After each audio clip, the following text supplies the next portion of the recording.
हम लोग बातचीत में अभी अनेक प्रकार के बातचीत पढ़े कि दो बूढ़े लोगों की बातचीत कैसे है, बूढ़ियों लोगों की बातचीत कैसे है, कैसे वो आपस में बात करते करते अंत में अपने खोड़े दांत निकाल के लड़ने लगती है, झोंटा झोंटी स्टार्ट हो जाता है।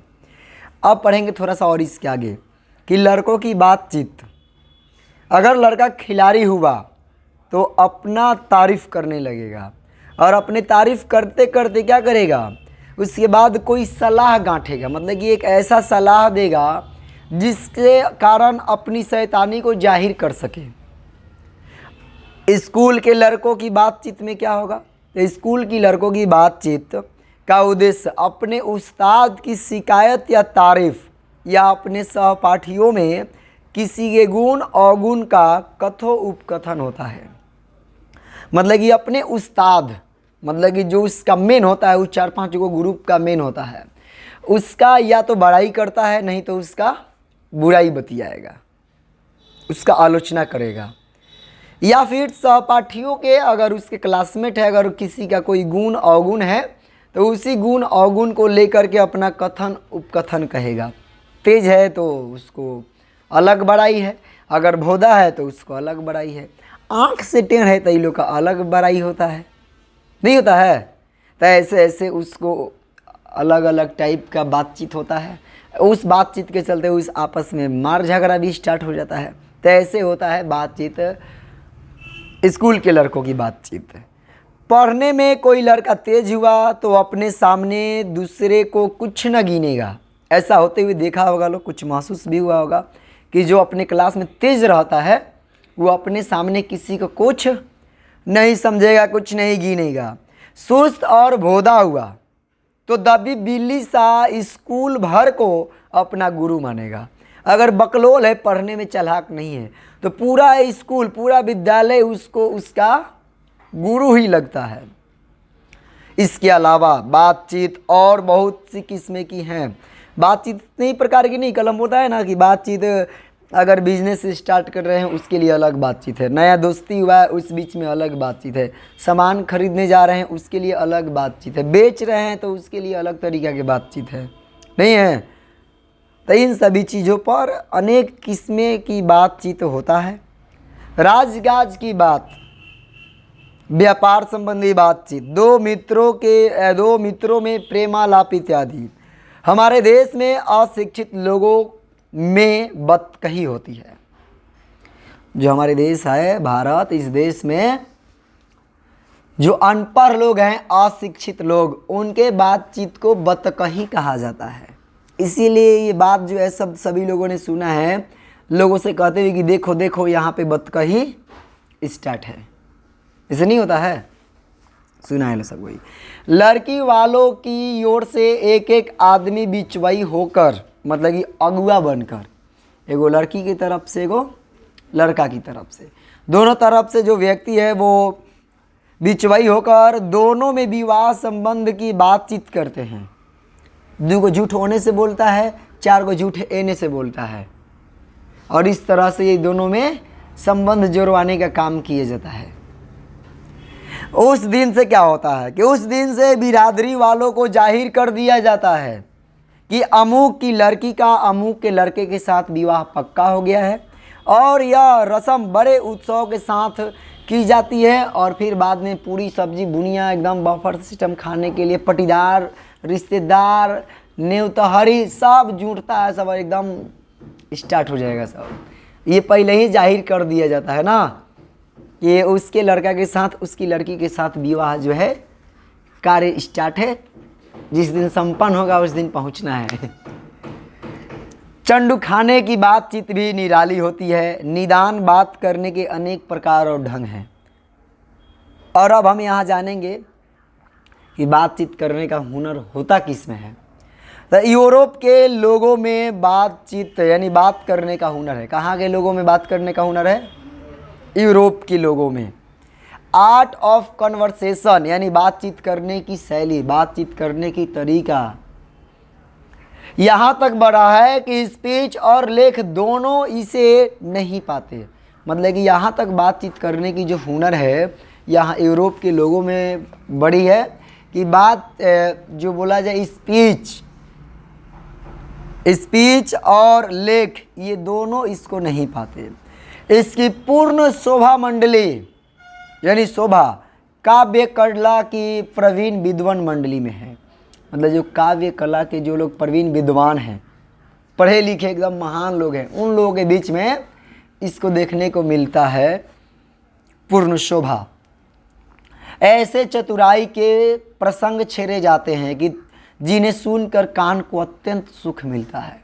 एगो हम लोग अपने अगल बगल बूढ़ो बूढ़ियों व्यक्ति जो जवान है, बूढ़ा है, इन लोग के बतकही को देखते हैं, खीस भर जाता है। ऐसा उठपटांग बात करेगा लो, ऐसा बात पूछेगा लो, अशिक्षित गंवारूपन वाला बात, ठीक, जो कि कान को असह्य होगा।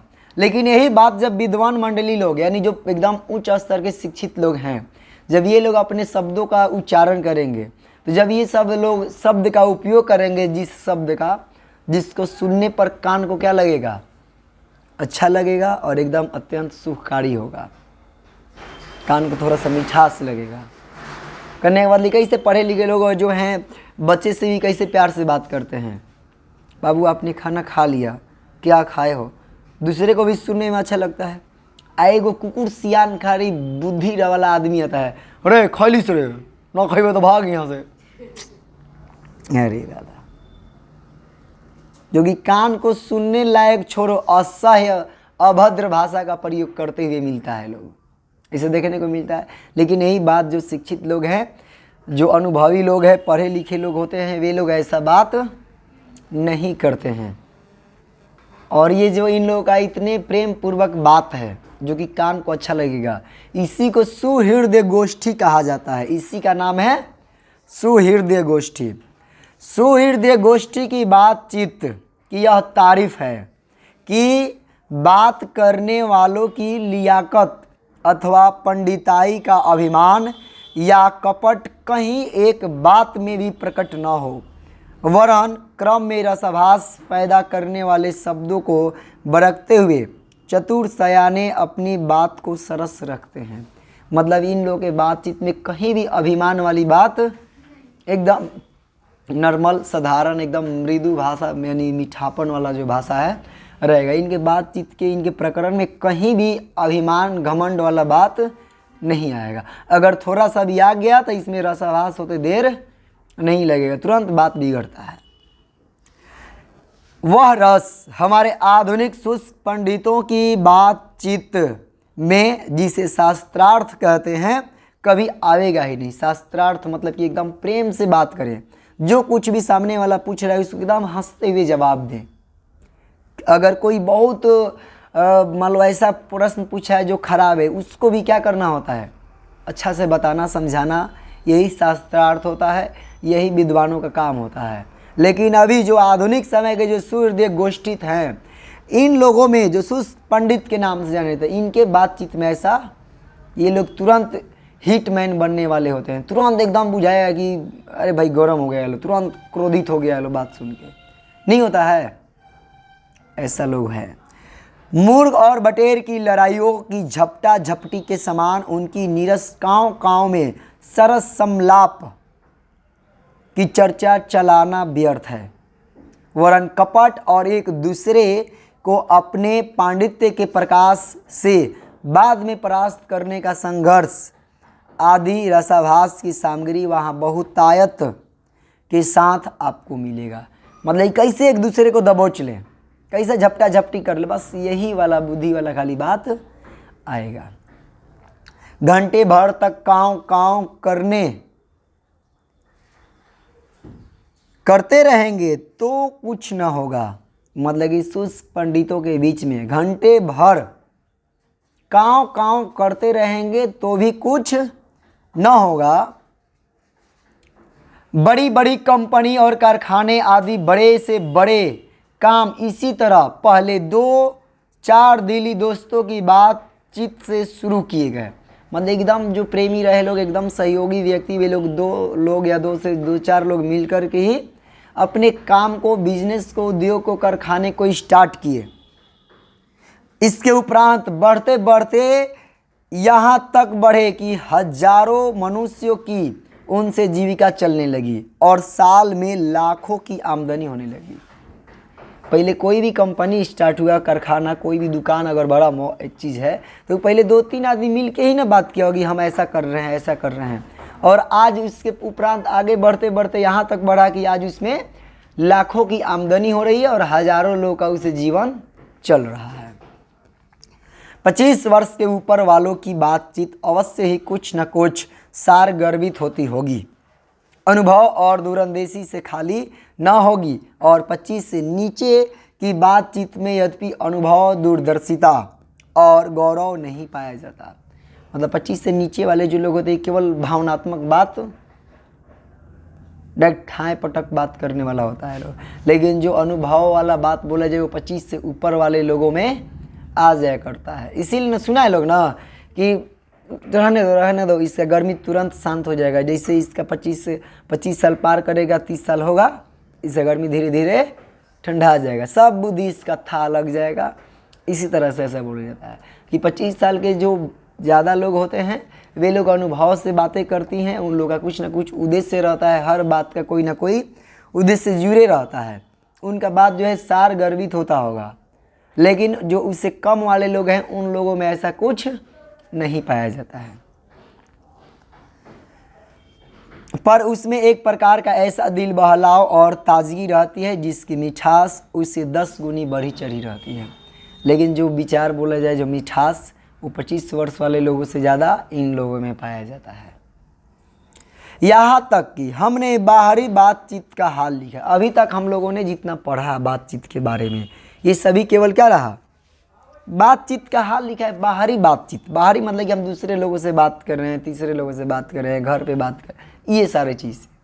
लेकिन इसमें क्या है कि इस तरह के बातचीत में जैसे हम लोग बाहरी बात करते हैं, इसमें फर्क क्या है कि दूसरे के होने की बहुत आवश्यकता, मतलब दूसरा कोई नहीं रहेगा तो हम बातचीत नहीं कर पाएंगे। बिना किसी दूसरे मनुष्य के हुए जो किसी तरह संभव नहीं है, और जो 2 ही तरह पर हो सकता है। मतलब ये जो बाहरी बातचीत है केवल 2 ही तरीका से हो सकता है। एक तो हमारे यहाँ कृपा करे, मतलब कि एक तो हमारे यहाँ कोई आ जाए तब बातचीत होगा, और नहीं तो हम ही उसके यहाँ कृतार्थ करें, मतलब कि हम ही उसके यहाँ पधारे चले जाएं तब बातचीत होगा। पर यह सब तो दुनियादारी है जिसमें कभी कभी रसाभास होते देर नहीं लगती। मतलब ये दुनियादारी की बात है, बाहरी बातचीत। जैसे मान लो आज हम तुम लोगों को पढ़ा रहे हैं, बता रहे हैं, अगर बाहरी कहीं कुछ बोल दिया, ऐसा बोल दिया जो खराब लग गया, तुरंत रसाभास हो गया, बात खत्म, सब लेन देन खत्म नहीं है। तो यही बाहरी बातचीत है। इस तरह के बाहरी बातचीत में रसाभास होते देर नहीं लगता है। और ये बातचीत जो है बाहरी, ये केवल 2 ही तरीका से हो सकता है, या तो हम ही किसी के यहाँ चले जाएं या फिर वही हमारे यहाँ चले आए।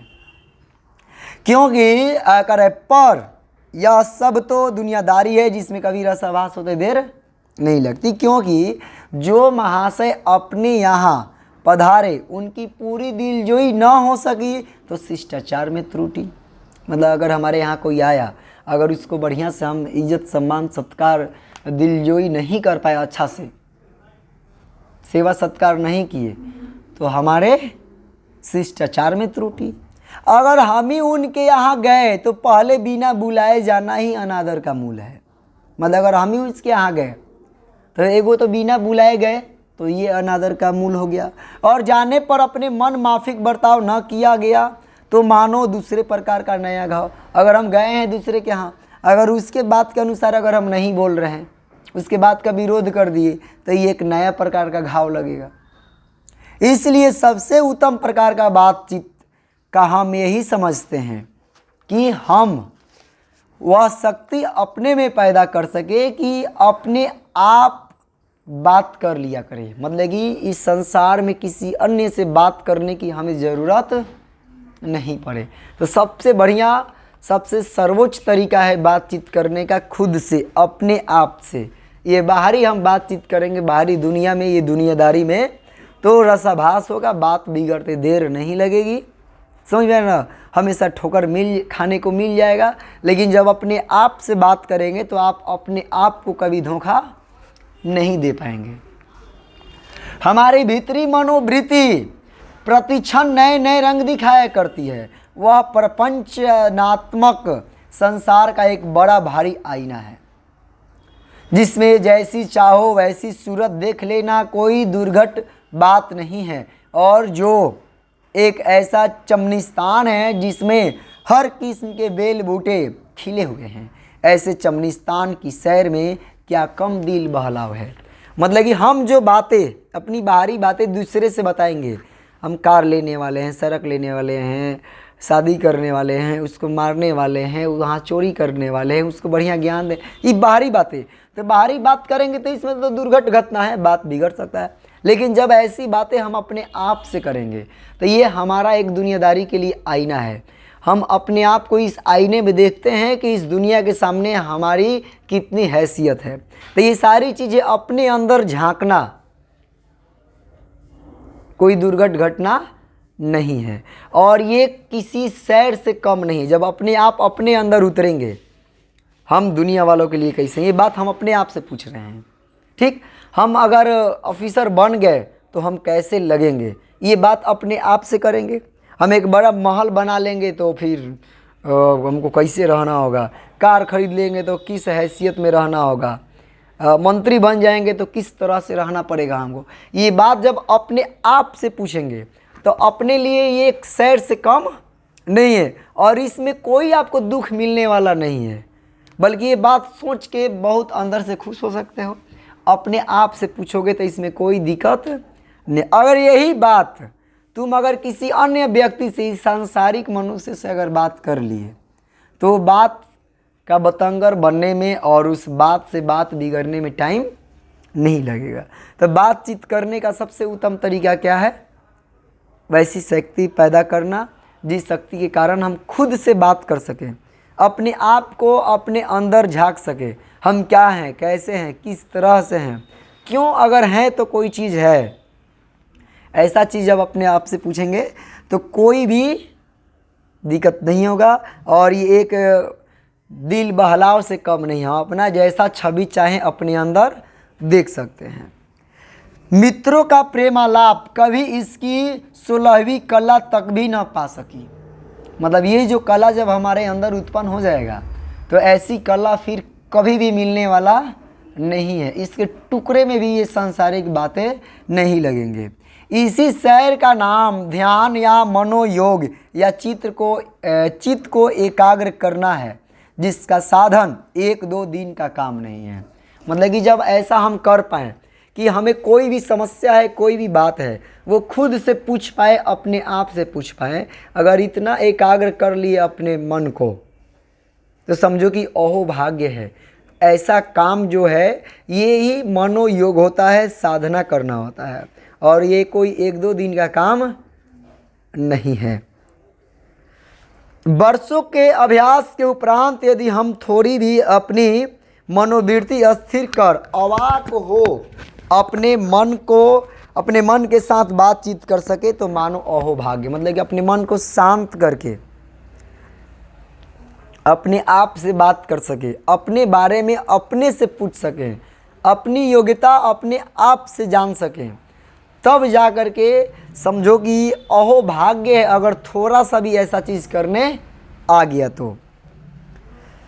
एक वाक शक्ति मात्र के दमन से न जाने कितने प्रकार का दमन हो गया। मतलब केवल एक बोलना तुम बंद कर दिए बाहरी लोगों से तो बहुत सारा चीज़ दमन हो सकता है, दफन हो सकता है, नहीं होगा। सबसे पहले कि बाहरी बात बोलना बंद किए जहाँ, तो समझो कि बाहरी एक तरह से हलचल से तुम मुक्त हो जाओगे। हमारी जिह्वा कतरनी के समान सदा स्वच्छंद चला करती है, उसे यदि हमने काबू में कर लिया तो क्रोधाधिक बड़े बड़े अजेय शत्रुओं को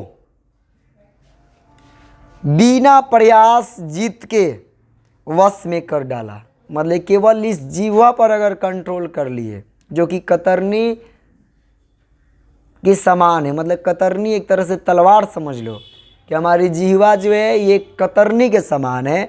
अगर इस पर हम कंट्रोल कर लिए, इस पर अपना काबू पा लिए, तो समझो कि अजेय शत्रुओं से भी हम बिना लड़े, बिना युद्ध किए जीत जाएंगे।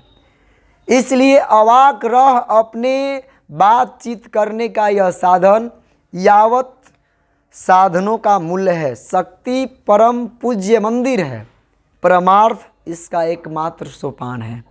मतलब कि शक्ति जो है यही परम पूज्य मंदिर है। अगर शक्ति नहीं है तो कुछ नहीं है।